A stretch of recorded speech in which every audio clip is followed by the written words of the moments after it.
with your logline. And just to refresh your memory, if you don't know what a logline is, the logline is a 1 to 2 sentence description of the story you want to tell. And the logline should answer 3 questions. Who is the hero? What does the hero want? And what's in the way?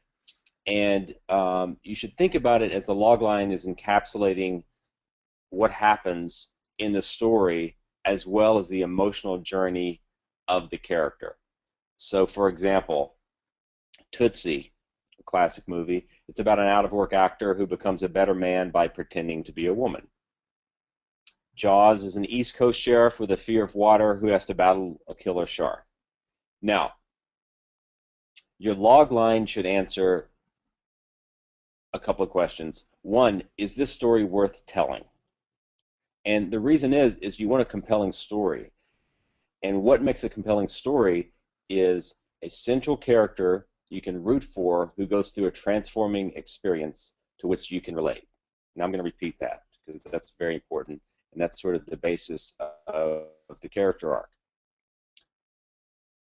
What makes a story compelling? A central character that you can root for who goes through a transforming experience to which you can relate.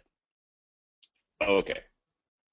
Now, what I'm putting up on the screen now, and I'm just sort of getting some background here, these are the key elements of drama, and these were presented sort of in a coherent form by Patty Chayefsky, who is a great playwright, great screenwriter, wrote Network. Have you ever seen that? Or you should see that if you haven't. But if you notice, number 1 on his list is character.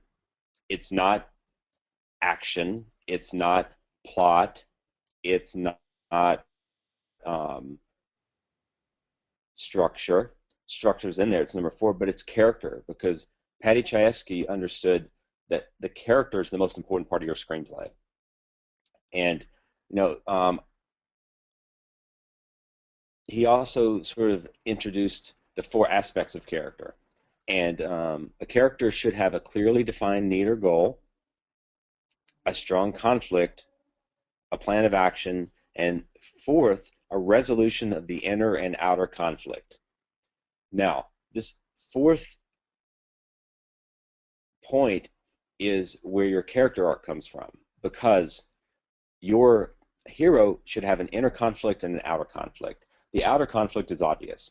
It's the villain. It's whatever is trying to stop your hero from getting what they want. But the inner conflict is a little bit different. The inner conflict is sort of what's internal to your character that your character is struggling with. It's emotional. It's a fear. It's a flaw. And that's where your character arc sort of begins.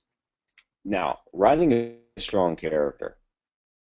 1, a clear point of view, usually expressed in dialogue, an attitude expressed in action, and a significant change by the end. Now, why is that change important? Because it's boring to watch a character stay the same throughout a movie. You want to see the character transform throughout the movie, and that's the basis of the character arc.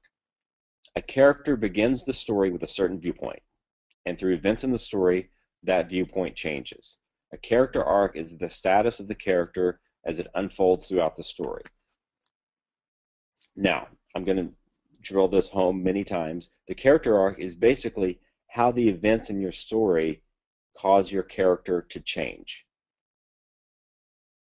A character arc is how the events in the story causes your character to change, either good or bad. They can either become better or they can become worse. But your character should change in the story, otherwise, why are we watching it? We don't want to watch a story where a character stays the same, because if you look at your own life, you're not the same person you were a month ago, a year ago, 10 years ago. And that's what makes you an interesting person, and that's what adds texture and variety to your characters. Okay, who has a character arc? Usually the character arcs only affect the main characters in the story. You have other side characters and sometimes lesser characters. A great screenwriter can have character arcs for 4 or 5 characters. If you try to do too much it sort of becomes a you know a, it becomes a little bit tedious if you have 10 characters all having a character arc. So that's two. So the bottom line, how does the hero's success or failure in achieving his or her goal affect them on the deepest personal level? So that's the bottom line of how the character arc interacts with the log line. Remember the log line. Who's the hero? What does the hero want? And what's in the way? Now, your script can go two different ways. Your hero can get what they want, or your hero doesn't get what they want. And the character arc is how that success or failure affects them personally.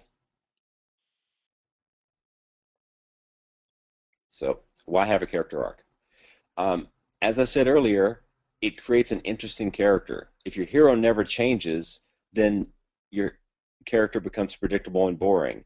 And that's what's great about writing, and that's what's fun about writing, is when you're writing your script, and I like to do this too, I like to come up with a character, and I like to start writing. They have a point of view, and then they do something that's surprising to me as I'm writing, or they do something surprising to the viewer, and that's what's great about it. Remember American Beauty, the Kevin Spacey character, he started doing things that surprised him, and that's what makes your character interesting.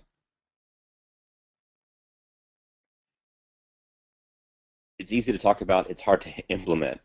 There's two elements of the screenplay that are the most difficult that I think. The midpoint is very difficult, and the character arc. And the problem that people have with character arcs is they don't start implementing them until page 90, page 88. Okay, my character is going to make a change. It's too late then. Your character arc literally begins on page 1, and I'm going to show you a chart that I use for myself when I'm talking about the character arc. Your character arc starts on page 1, and the changes that your character has are implemented throughout the script, not just at the end where they suddenly change from good to bad or bad to good. Or I used to be afraid of speaking in public. All of a sudden I'm not afraid of speaking in public. I used to not have self-confidence. All of a sudden I do. It doesn't happen abruptly, or shouldn't happen abruptly.